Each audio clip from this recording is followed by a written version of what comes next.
Eiropas Savienības mērķis līdz 2050. gadam sasniegt klimatneitralitāti ir liels izaicinājums visām dalībvalstīm. Autotransports sastāv 30%, tad gandrīz trešo daļu no kopējām CO2 emisijām, kas veido siltumnīcas efektu, izraisot planētas sasilšanu. Tā joprojām ir nozare, kur rada vislielāko izaicinājumu gan patērētāju ieradumu, gan nepietiekamā sabiedriskā transporta nodrošinājuma dēļ.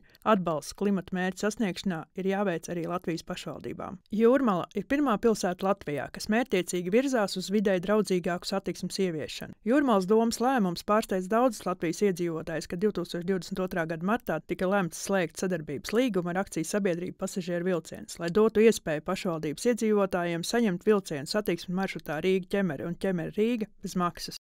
Viena brauciena maksa, iekļaujot PVN, plānojas aptuveni €40 vērtībā, un to plānots sekt no Jūrmalas valstspilsētas pašvaldības budžeta, tāpat arī nepieciešamās izmaksas, lai risinātu sistēmas tehnisko pielāgošanu. Ar šo projektu iecerēts mazināt tik gadu pieaugušo autotransporta satiksmes intensitāti gan Jūrmalā, gan Rīgā, tādā veidā atslogojot arī Jūrmalas šoseju. Griezāmies Jūrmalas valstspilsētas administrācijas attīstības pārvaldē, lai noskaidrotu pašvaldības pieredzi un uzzinātu, kad tad jūrmalnieki varēs tikt pie bezmaksas vilcieniem. Uz sarunu aicinājām tās vadītāju Gunde Gosi. Pašvaldība zināja, kādi ir Eiropas Savienības nosacījumi attiecībā uz klimata neutralitāti Eiropas Savienības dalību valstīm, un jau 2018. gadā ieviesa bezmaksas autobusu. Līdz ar to samazinājās privātā auto izmantošana pilsētas teritorijā. Arī valsts līmenī dzelzceļš noteikts kā transporta sistēmas svarīgākais balsts, un ar bezmaksas vilcienu ieviešanu Jūrmala veicinās valsts stratēģijas īstenošanu. Tāda bija tā projekta sākotnējā ideja - piedāvāt iedzīvotājiem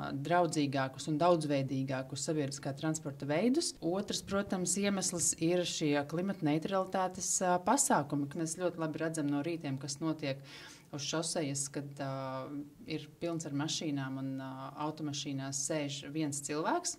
Tātad, ja vismaz 10–15% no tā visa pārsēdīsies sabiedriskajā transportā, arī sastrēgumi kļūs mazāki.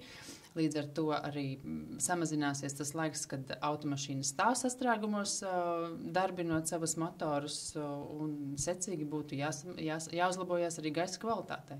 Tomēr daudzus, īpaši tos, kas nedzīvo Jūrmalā, uztrauc jautājums, kā tad pasažieru vilciens varēs kontrolēt cilvēku plūsmu, un vai šis nav kāds domas atbalstīts naudas rotācijas veids. Skeptiķus varam informēt, ka biļešu reģistrācija vilcienos darbosies pēc tā paša principa, kāds notiek Jūrmalas autobusos. Reģistrēties braucienam varēs ar Jūrmalas iedzīvotāju karti un saņemt biļeti un reģistrēt to pie konduktora vai elektroniskajā daktu nesējā. Savukārt tiem, kas interesējās, kad tad jūrmalnieks varēs sēsties bezmaksas vilcienā, Gunda Gosa sola, ka tas notiks jau šī gada decembrī. Inete Jansone Nagle, Kivī televīzija.